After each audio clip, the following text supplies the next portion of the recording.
नमस्कार दोस्तों, आप सभी का फ्यूचर जोन कंपटीशन इंस्टीट्यूट के इस ऑनलाइन प्लेटफॉर्म पर स्वागत और इस्तकबाल। जैसा कि आप सभी लोग जानते हैं, हम लगातार आपके समक्ष बहुत सारी कंपटीशन की तैयारी कराते हैं, लगातार वीडियो देते हैं। जहाँ तक बात हो रही है हमारी ज्योग्राफी की, तो ज्योग्राफी की वीडियो अब तक हम सिंधु रिवर सिस्टम तक क्लियर कर चुके हैं, यानी सिंधु रिवर सिस्टम हम लोगों ने पढ़ लिया है।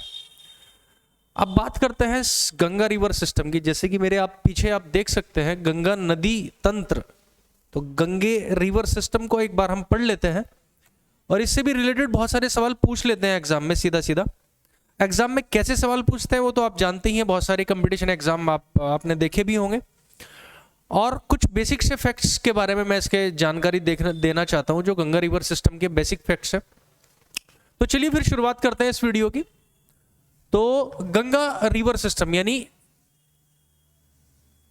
गंगा रिवर सिस्टम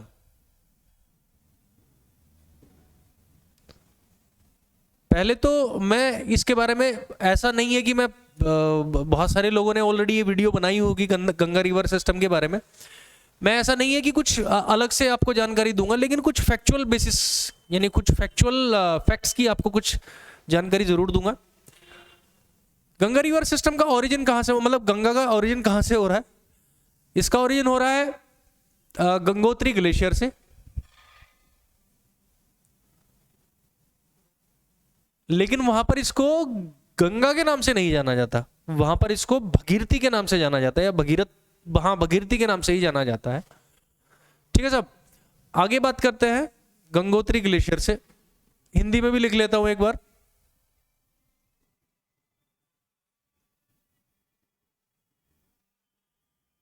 इसके अलावा अगर हम बात करते हैं, यह हम मानते हैं कि यह भारत की सबसे लंबी नदी है।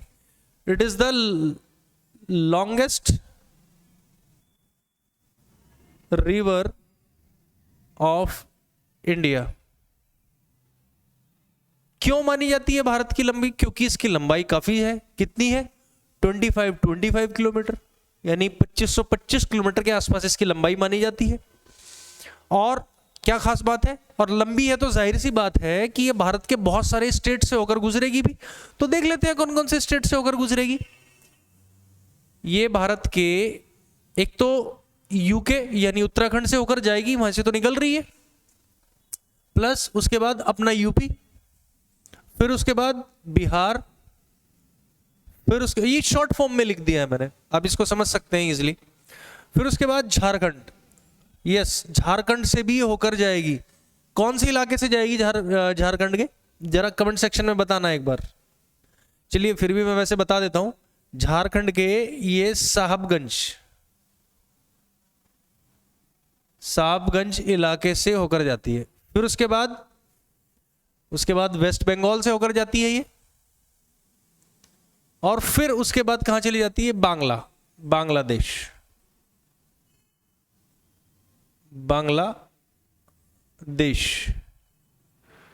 जहां पर इसको किसी और नाम से जाना जाता है। किस नाम से जाना जाता है वो कमेंट सेक्शन में आप जरूर बताना।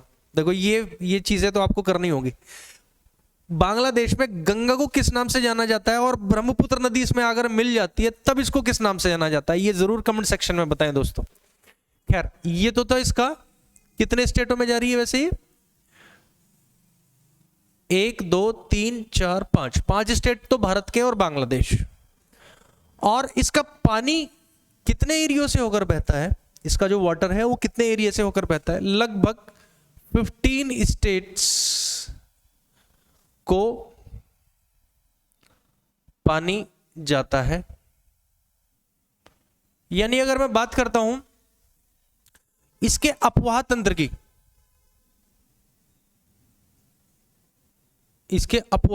तो ये 15 स्टेट्स को इसका पानी ट्रांसफर होता है। अच्छा, कितना एरिया कवर होता है? अगर मैं एरिया की बात कर लेता हूं, एरिया तो 27.2%। कितना? 27.2% एरिया ये कवर करता है भारत के। यानी इसका पानी जो है वो लगभग 27.2% इलाके यूके को, भारत के कवर अप करता है किसी भी तरीके से। आगे बात कर लेते हैं। एक और फैक्चुअल जानकारी है कि 2008 में, यस 2008 में गंगा रिवर को नेशनल रिवर नाम दे दिया गया।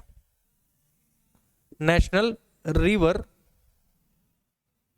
Of India. इसको क्या कह दिया गया? इसको भारतीय राष्ट्रीय नदी कहा गया 2008 में। जाहिर सी बात है, राष्ट्रीय नदी कहा गया तो इसकी इंपोर्टेंस बढ़ गई है। इंपोर्टेंस तो इसकी पहले भी थी अगर राष्ट्रीय नदी का दर्जन ना मिलता। धार्मिक आस्था तो बहुत है इसके प्रति। खैर, और इसके बारे में बात कर लेते हैं। धार्मिक आस्थाओं के कारण क्यों है धार्मिक आस्था?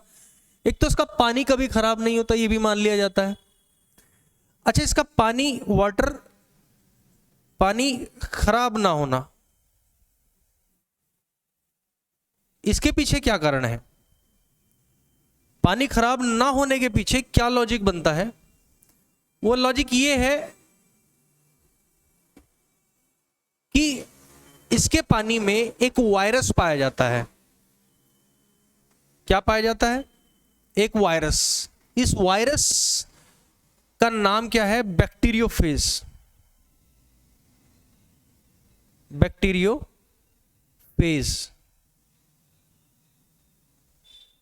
और इस वायरस का काम क्या है? बेसिकली इस बैक्टीरियोफेज वायरस का काम क्या होता है?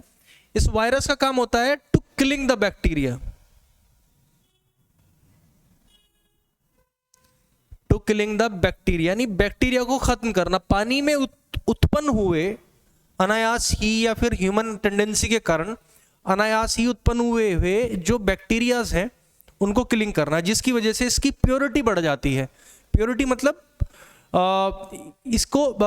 इसकी जो प्योरिटी से मेरा मतलब है कि इसकी धार्मिक आस्था के साथ साथ इसमें जो स्वच्छता है, स्वतः स्वच्छ होने वाली जो प्रणाली है वो डेवलप हो जाती है। स्वतः स्वच्छ होने वाली प्रणाली, स्वतः स्वच्छ होने वाली जो प्रणाली है वो ऑटोमेटिकली डेवलप हो जाती है। और अगर गंगे के पानी में देखा जाए, अगर ये स्वच्छ होता है तो पीने लायक कितना होता है, या फिर इसमें डिजॉल्व, अगर हम किसी भी पानी को देखते हैं तो उसकी डिजॉल्व ऑक्सीजन के द्वारा उसकी मात्रा को कंसिडर किया जाता है कि कितना पानी स्वच्छ है। तो उसमें देख लिया जाता है कि कितना पानी, इस पानी में कितनी मात्रा में ऑक्सीजन घुला हुआ है। तो डिजॉल्व ऑक्सीजन, डिजॉल्व ऑक्सीजन की मात्रा देख ली जाती है कितनी है। अच्छा, डिजॉल्व ऑक्सीजन की मात्रा को अगर हमें देखना है तो सबसे इंपॉर्टेंट बात यह है कि इसमें कुछ डॉल्फिन्स भी पाई जाती हैं। डॉल्फिन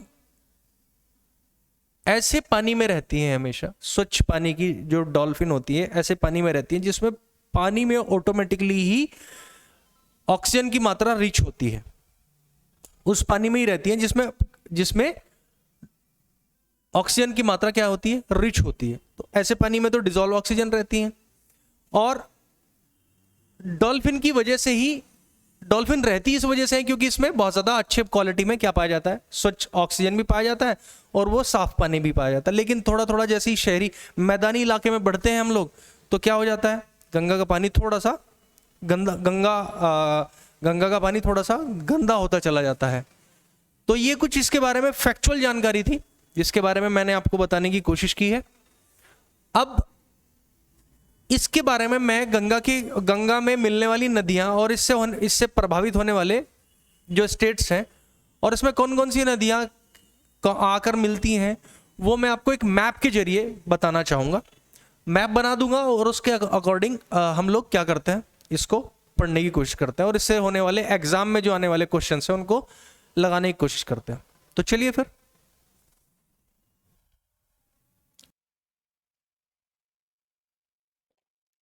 तो दोस्तों शुरुआत करते हैं गंगा नदी का जो बेसिकली उद्गम है, कहाँ से बनती है, क्या बनती है। मैंने एक मैप बना लिया है, उस मैप के अकॉर्डिंग हम लोग थोड़ा सा डिस्कशन करते हैं।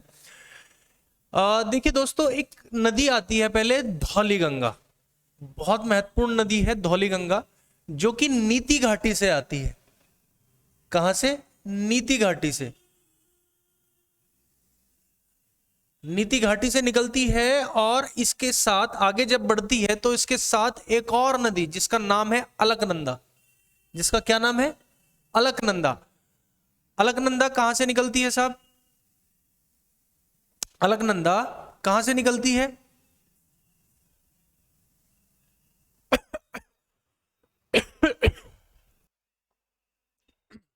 तो अलकनंदा हमारी यहां से सतोपंथ हिमानी से निकलती हुई, यहां से निकलती हुई, यहां पर है सतोपंथ हिमानी, और सतोपंथ हिमानी से निकलती हुई बद्रीनाथ के रास्ते, बद्रीनाथ के लिए आती है, बद्रीनाथ को क्रॉस करती है, मतलब बद्रीनाथ इसके रास्ते में पड़ जाता है। और दोनों धाराएं जब एक साथ आती हैं तो वो एक जगह आकर मर्ज हो जाती है। धौलीगंगा शायद इसलिए कहा जाता है क्योंकि इसका पानी बिल्कुल दूध की तरह सफेद होता है। और जहां पर अगर ये मर्ज हो जाती है, जहां पर अगर ये रुक जाती है, जहां पर अगर ये मिल जाती है, उस जगह, वो जगह जोशीमठ में है। जोशीमठ अपना यूके उत्तर प्रदेश में, उत्तराखंड में। तो वो जगह कहां? उस जगह को बोला जाता है विष्णु प्रयाग। अब जितने भी ये प्रयाग हैं ये गंगा के तट पर ही है खास तौर से।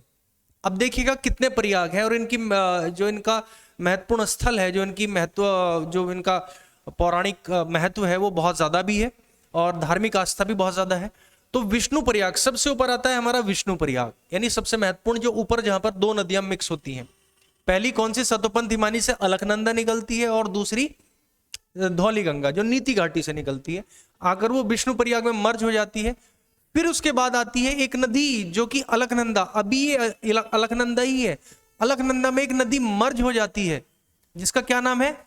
नंदाकिनी। नंदाकिनी कहां से निकलती है? नंदाकिनी अगर देखा जाए तो ये त्रिशूल पर्वत से निकलती है।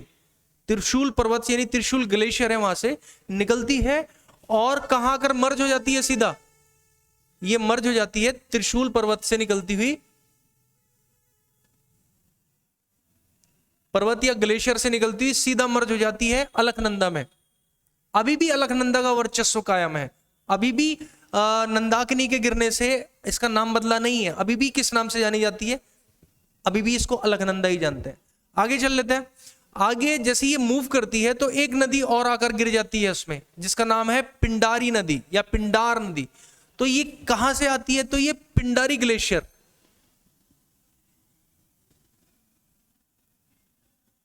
तो ये पिंडारी ग्लेशियर से निकलती है। ग्लेशियर मतलब जहां पर बहुत ज्यादा बर्फ जमती है, जहां पर बहुत ज्यादा बर्फ रहती है।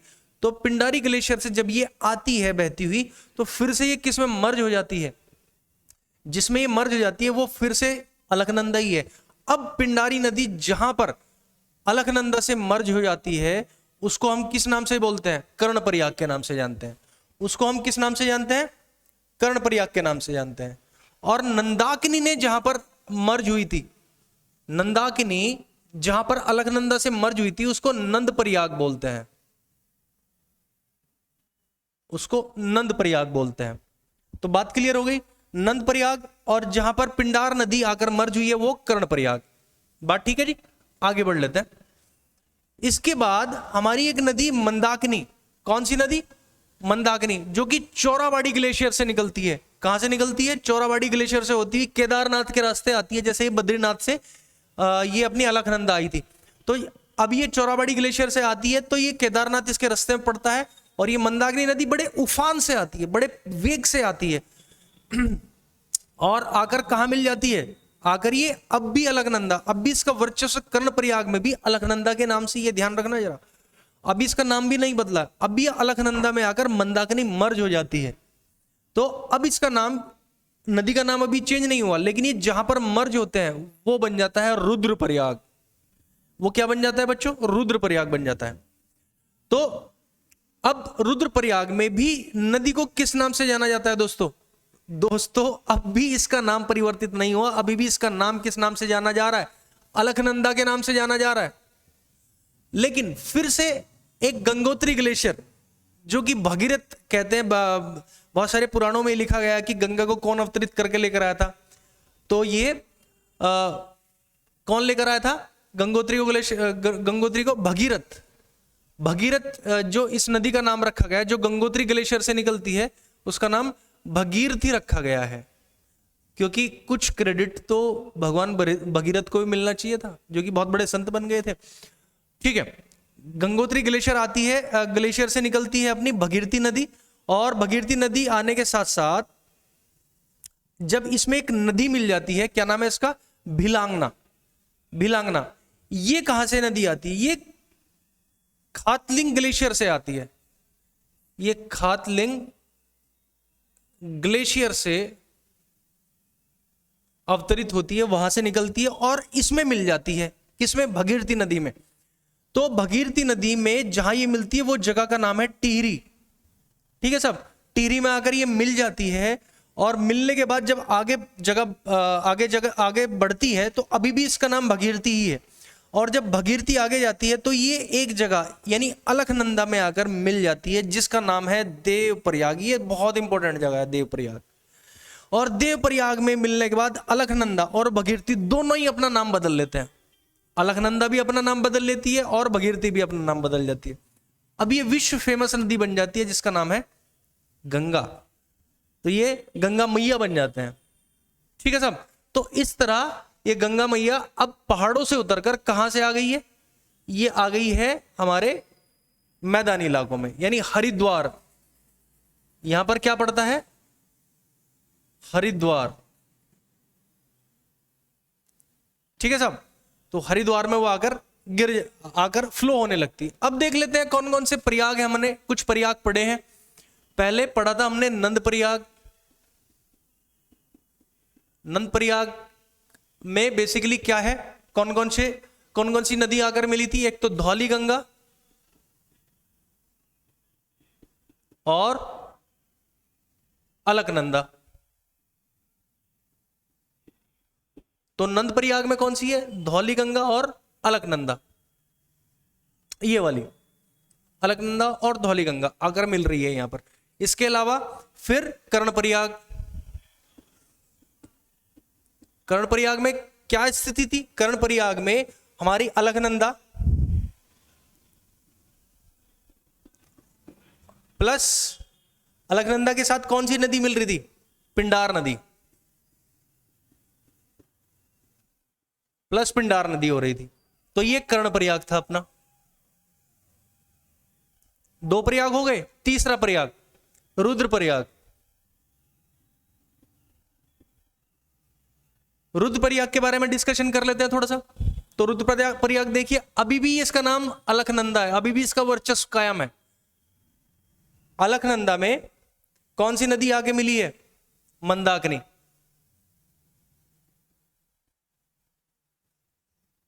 रुद्रप्रयाग, तो रुद्रप्रयाग में एक तो मंदाकिनी और एक अलकनंदा, 2 नदी आकर मर्ज हो रही हैं। एक नदी दूसरी में आकर समाहित हो रही है। खैर आगे बढ़ते हैं। रुद्रप्रयाग के बाद देवप्रयाग।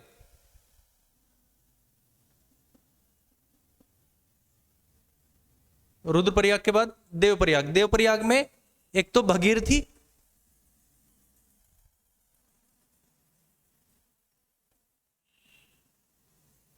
और प्लस अलकनंदा।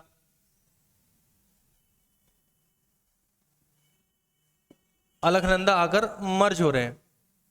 तो ये इस प्रकार हम देखते हैं, ये 4 प्रयाग हमारे बेसिकली इंपॉर्टेंट है। और इसके अलावा हमारा देवप्रयाग भी हो गया, हमारा विष्णु प्रयाग भी हो गया, हमारा नंद प्रयाग भी हो गया, हमारा कर्णप्रयाग भी हो गया हमारा, और विष्णु प्रयाग। विष्णु प्रयाग में कहां पर, ये वाला एक प्रयाग रह गया था, विष्णु प्रयाग सबसे ऊपर जो था। विष्णु प्रयाग में देख लेते हैं कौन कौन थी। सबसे पहले धौली गंगा और अलकनंदा।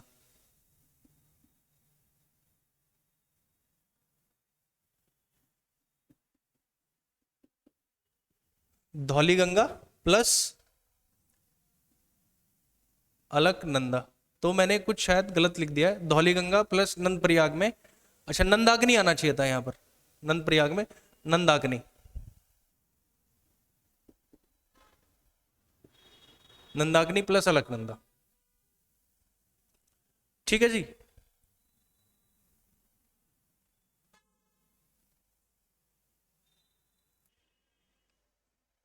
तो इस प्रकार हम विष्णु प्रयाग में धौलीगंगा प्लस अलकनंदा को देख सकते हैं। विष्णु प्रयाग में धौलीगंगा और अलकनंदा, ये वाली जो नदी है ये अलकनंदा, जो कि सतोपंथ हिमानी से निकल रही है। तो इस प्रकार हम देख सकते हैं कि पूरा जो माउंटेन है, माउंटेन में से निकलकर कहाँ कौन कौन से मर्ज नदी हो रही है। यहाँ से बहुत सारे क्वेश्चन बनते हैं, बहुत सारे एग्जाम्स में क्वेश्चन बनते हैं, चाहे वो यूपीपीएससी बोर्ड हो, चाहे वो उत्तराखंड बोर्ड हो, चाहे वो यूपी ट्रिपल एस सी हो। तो वो नदियों से अगर वो सवाल पूछता है तो जाहिर सी बात है इस सेक्टर से, मतलब गंगा नदी से बहुत सारे सवाल आने की प्रबल संभावना रहती है। खैर आगे बढ़ते हैं, हम मैदान की तरफ चलते हैं। मैदान की जो वीडियो है और उसमें कौन कौन सी नदी आती है वो काफी लंबी लेंदी हो जाएगी।